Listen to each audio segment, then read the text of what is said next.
নমস্কার বন্ধুরা, SIB cooking এর পক্ষ থেকে আপনাদের স্বাগত জানাই। আমি আজকে দুটো দারুণ রান্নার রেসিপি আপনাদের সাথে শেয়ার করব বলে চলে এসেছি। যেটা একটা হচ্ছে লাচ্ছা পরোটা আর পনিরের তরকারি। এই দুটি রান্নার জন্য যে যে উপকরণগুলো লাগবে সেগুলি হচ্ছে, প্রথমে আমি লাচ্ছা পরোটার জন্য ময়দা নিয়েছি। ময়দার সাথে আমি নুন, চিনি আর একটু ময়াম দিয়ে দেবো। আর পনিরের তরকারির জন্য পনিরকে পিস করে কেটে রেখেছি, তার সাথে একটু আলু কেটে রেখেছি, এলাচ দারচিনি ফোড়নে দেবো, আদা টমেটো কাঁচা লঙ্কা পেস্ট করে রেখেছি, এখানে হচ্ছে পোস্ত বাটা করে রেখেছি। এবারে আসুন আমি ময়দা মেখে আপনাদের দেখাই। এই ময়দার মধ্যে প্রথমে একটু নুন দিয়ে দেবো, একটু চিনি, তারপরে হচ্ছে একটুখানি সাদা তেল দেবো ময়ামের জন্য, দিয়ে ভালো করে ময়দাটাকে মিশিয়ে নেবো। সবকিছু উপকরণগুলো ঠিকঠাক ভাবে মিশিয়ে নেবো।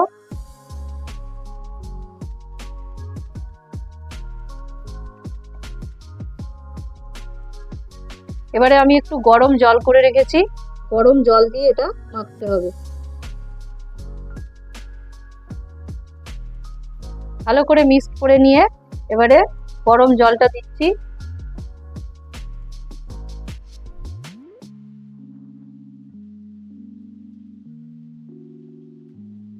উষ্ণ গরম জল নেওয়া হবে, যেটা হচ্ছে হাত ছোঁয়া মতো গরম জল, খুব অতিরিক্ত যেন গরম না হয়।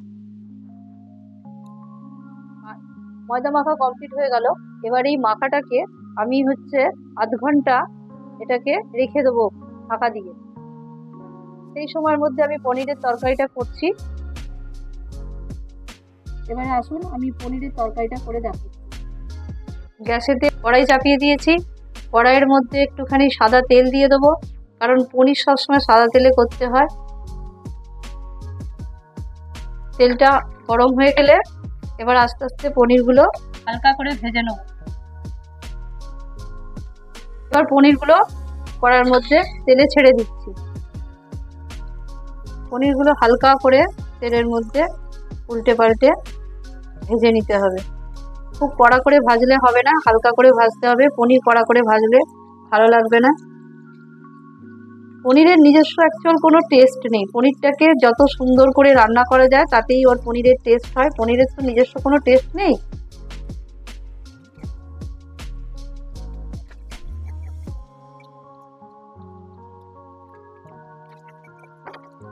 পনিরটা হালকা করে ভেজে তুলে নিচ্ছি।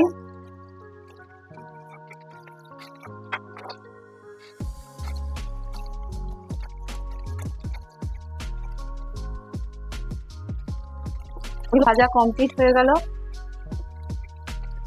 এরপরে তেলেতে আমি দারচিনি আর এলাচ ফোড়ন দিয়ে দেবো।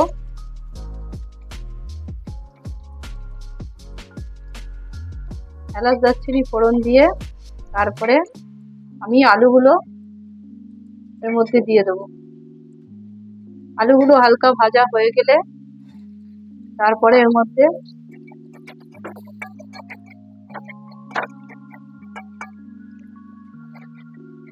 আলুগুলো নাড়াচাড়া করে ভেজে নিতে হবে। আলুগুলো ভাজা হয়ে গেছে। এরপরে এর মধ্যে আমি আদা টমেটো আর কাঁচা লঙ্কা যে পেস্টটা করে রেখেছিলাম এটা এর মধ্যে দিয়ে দেবো। দিয়ে এটাকে এবারে নাড়াচাড়া করে খানিকক্ষণ কষাবো। কষিয়ে নিয়ে তারপরে এর মধ্যে জল দিয়ে দেবো।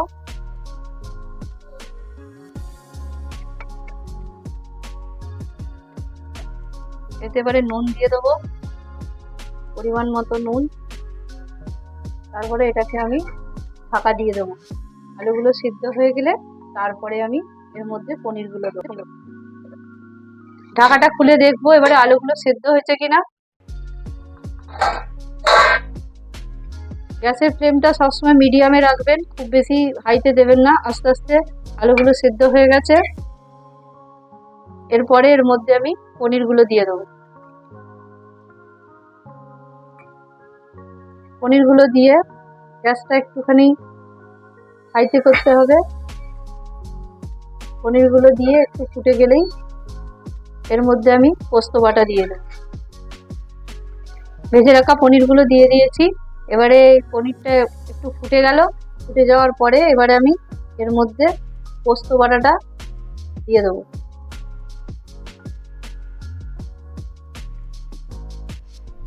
পোস্ত বাটাটা দিয়ে বেশি ফোটাবো না, একটু হালকা করে নাড়াচাড়া করে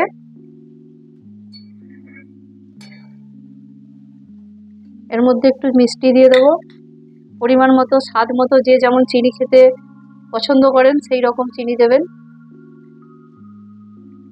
নামানোর আগে এর মধ্যে আমি একটুখানি গুঁড়ো দুধ এর সঙ্গে অ্যাড করে দেবো, যাতে এর কালারটাও দেখতে সাদা হয় এবং খেতেও বেশ ভালো টেস্ট হয়। দুধ দিয়ে দিয়েছি, এরপরে একটুখানি ঘি দিয়ে দেবো। পনিরের তরকারি কমপ্লিট, পনিরের তরকারি রেডি। এবার পরোটাটা বানাবো। ময়দার লেচিগুলো কেটে রেখেছি, এবার এগুলো নিয়ে আস্তে আস্তে বেলবো। চাকি বেলুন নিয়ে নিয়েছি, প্রথমে একটু গুঁড়ি দিয়ে দেবো, এর মধ্যে একটু গুঁড়ি ছড়িয়ে দেবো, ময়দার গুঁড়ো ছড়িয়ে তার উপরে এটাকে বেলবো। খুব পাতলা করে বড় করে বেলতে হবে।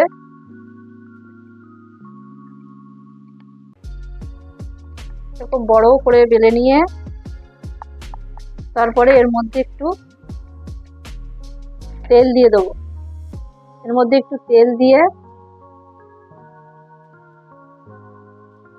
ভালো করে তেলটা নিয়ে উপরে এরকম ভাবে ছড়িয়ে দেবো। তার পরে একটু ময়দার গুঁড়ো এর মধ্যে দিয়ে দেবো।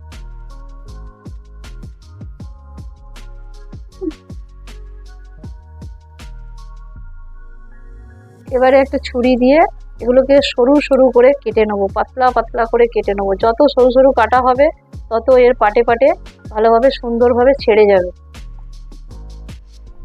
কাটাটা খুব সরু সরু করে কাটতে হবে, যত সরু কাটা হবে এটা ভালো সুন্দরভাবে ছেড়ে যাবে এবং দেখতেও ভালো লাগবে, খেতেও ভালো লাগবে। এইভাবে সবগুলোকে আমি কেটে তৈরি করে নেব।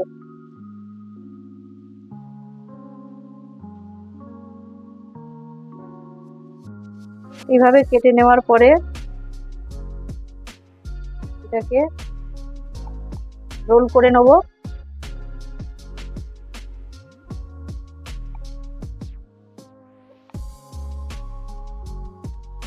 কাটা হয়ে গেল, এবার এটাকে রোলিং করতে হবে। এইভাবে ধরে আস্তে আস্তে এগুলোকে রোল করতে হবে। এইভাবে রোল করে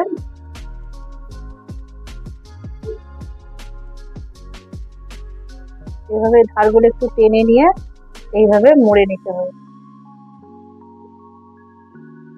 এটা কমপ্লিট হয়ে গেল।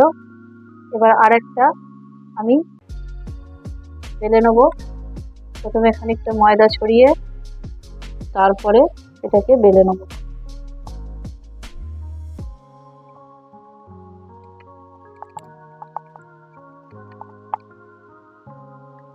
এর মধ্যে অল্প করে একটু তেল দিয়ে দেবো। তেলটা ভালো করে এর মধ্যে বুলিয়ে ঠিক একই প্রসেসে সবগুলো বানিয়ে নেব। তারপরে একটু গুঁড়ো ছড়িয়ে দিয়ে এটাকে পাতলা পাতলা করে কেটে নেব।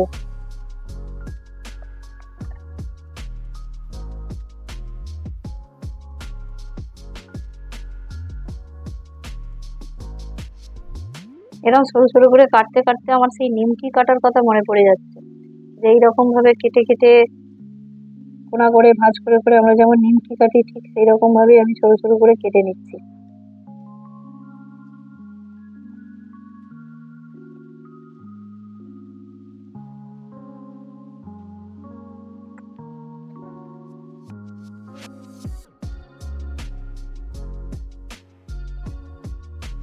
এই দেখুন প্রত্যেকটা পাটে পাটে ছেড়ে গেছে। এভাবে এটাকে পাকিয়ে নেব।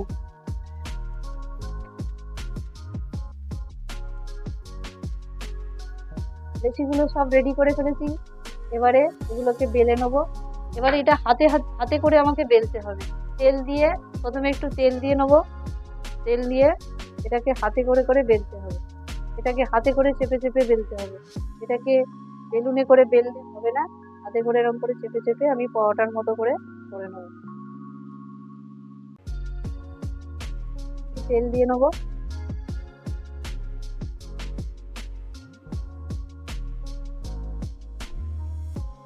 হাতে করে করে এরকম করে আমি সবকটাকে বেলে নেব।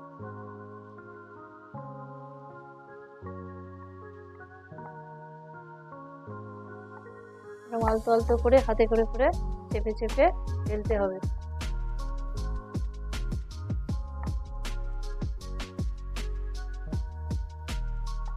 দেখবেন বন্ধুরা, পরোটা ভাজার পরে কিরকম পাটে পাটে সুন্দরভাবে ছেড়ে যাচ্ছে।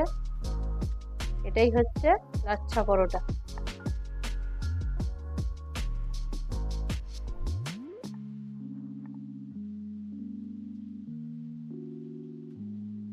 প্রত্যেকটা এইভাবে একই রকম ভাবে করে নেব।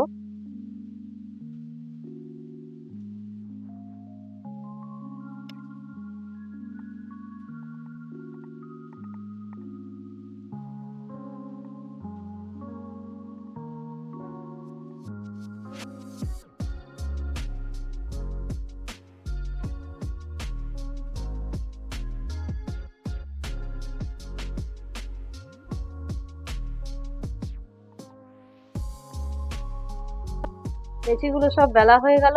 এবার আস্তে হালকা করে ভেজে নেব।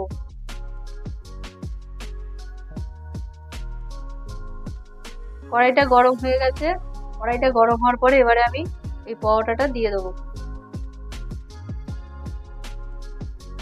এটা হালকা করে প্রথমে সেঁকে নেবো। সেঁকে নেওয়ার পরে তারপরে আমরা তেল দিয়ে ভাজবো।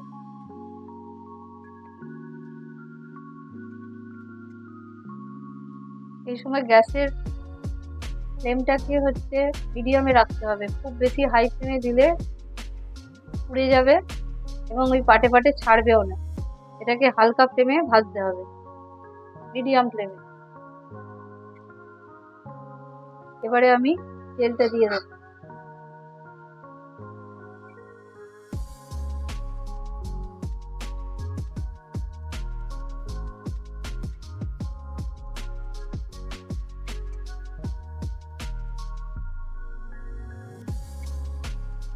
ভাজাটা যেন ভালো হয়, কারণ ভাজা যদি ভালো না হয় ভেতরে, তাহলে ওই পাটে পাটে ছাড়া জিনিসটা হবে না।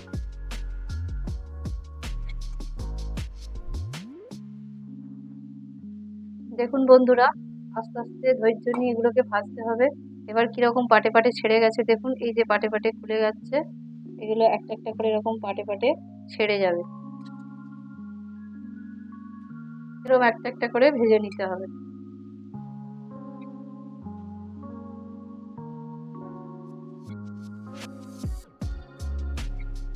এপিট ওপিট করে ভালোভাবে সেঁকে নিয়ে তারপরে তেলটা দিতে হবে।